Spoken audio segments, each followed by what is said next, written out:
day my grandfather passed away, I didn't just inherit his old cabin on the edge of Willow Lake. I inherited the lake itself, all 2,100 acres of it. Not the land around it, not the houses that dotted the shoreline, but the water, the mineral rights beneath it, and every drop that flowed in or out. The deed was written in 1898, signed by a county judge before the neighborhood even existed, before the manicured lawns and matching mailboxes, before the homeowners association that now ruled the place like a petty kingdom. My name is Caleb Whitmore. I spent 20 years in the Army Corps of Engineers, building bridges in places most people can't pronounce, then came home to run my own construction company. I thought inheriting a quiet lake property would be my reward for all that dust and danger. A place to fish, to breathe, to finally slow down. Instead, it became a war. The first warning shot came 2 weeks after the funeral. A crisp white envelope slid under my door with the Willow Ridge Homeowners Association seal on it. Inside was a letter from the president, Victoria Langford, informing me that my grandfather's dock, built in the 1950s and still solid as the day it went in, was now in violation of new safety standards. I had 30 days to remove it or face a $500 daily fine. There was also a new lake access privilege fee of $250 a month, payable immediately, for the privilege of launching a boat on water I legally owned. I laughed out loud when I read it. Then I called my old friend Roy, a county deputy who'd grown up on the lake, and asked him to come take a look at the paperwork. Roy showed up with coffee and a grin that disappeared the moment he saw the original water rights grant. "Caleb," he said, "this predates the HOA by almost a century. They don't own the water. They never did. That should have been the end of it." But Victoria Langford wasn't the type to back down. Victoria lived in the biggest house on the ridge, the one with the 3-car garage and the marble fountain out front. She'd moved in 15 years ago with big plans and bigger opinions. Under her leadership, the HOA had grown from a sleepy volunteer board into something closer to a private government. New rules appeared every season. Approved paint colors, approved tree species, approved boat lengths. Fines stacked up like cords of firewood. People paid because it was easier than fighting. What most folks didn't know, what I didn't know until later, was that Victoria had been quietly diverting HOA funds into a development company she controlled through a cousin. The plan was simple and ruthless. Buy up lakeside lots through foreclosure when owners fell behind on fees, then partner with a developer to build luxury condos with private docks. The only thing standing in the way was full control of the lake itself. She needed those water rights, and she thought grief and inexperience would make me an easy mark. She started small.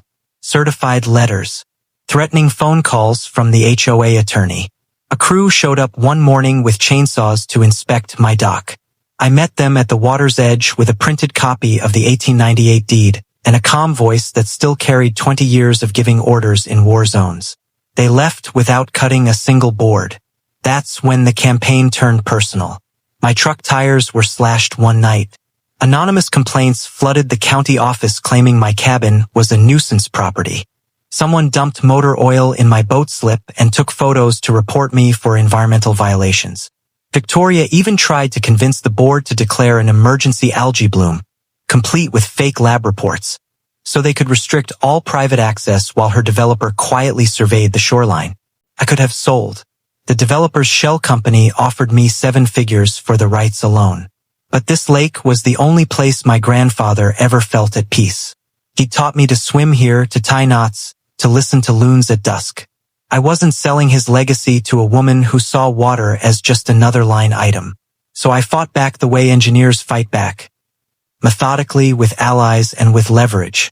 First came Mavis Green, my grandfather's nearest neighbor and the unofficial historian of Willow Ridge.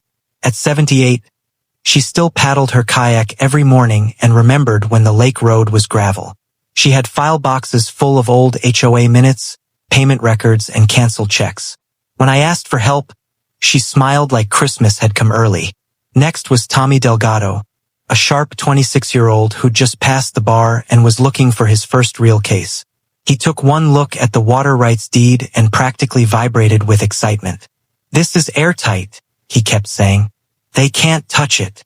Roy rounded out the team, quietly pulling public records and talking to deputies who'd answered calls at Victoria's house over the years.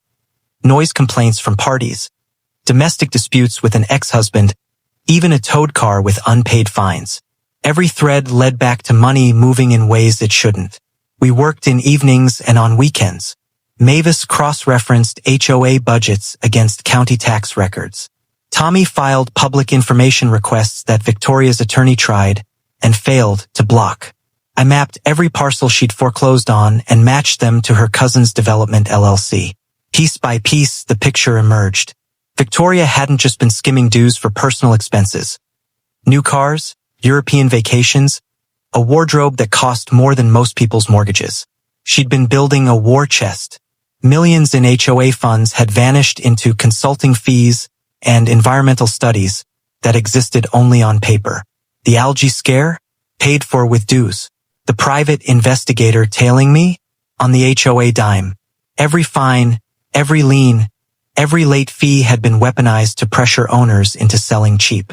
The breaking point came when Victoria scheduled an emergency HOA meeting to vote on acquiring essential water rights for the safety and enjoyment of all residents. Translation: they were going to try forcing me to transfer the rights through some invented eminent domain clause. She'd already lined up proxies from owners too scared to vote no. She even invited the local news, expecting a triumphant photo op. I decided to give them a different kind of show. The community center was packed that night. Folding chairs scraped across the floor as people filed in. Some nervous, some angry, all curious. Victoria stood at the podium in a power suit, smiling like she'd already won. Cameras from the county station rolled in the back. Tommy and I sat in the front row with Mavis and Roy beside us. I had a thick folder in my lap and a thumb drive in my pocket. Victoria opened with a speech about preserving our shared treasure and modernizing access for future generations. She never once looked at me. When she called for the vote, half the hands in the room started to rise until Tommy stood up. "Point of order," he said, voice steady. "Before we vote on seizing private property that predates this association by 100 years, maybe the members should see where their money has actually gone." The room went quiet. Victoria's smile froze. Tommy projected the first slide onto the screen behind her. A spreadsheet of HOA expenditures. Line by line, he walked them through the missing millions.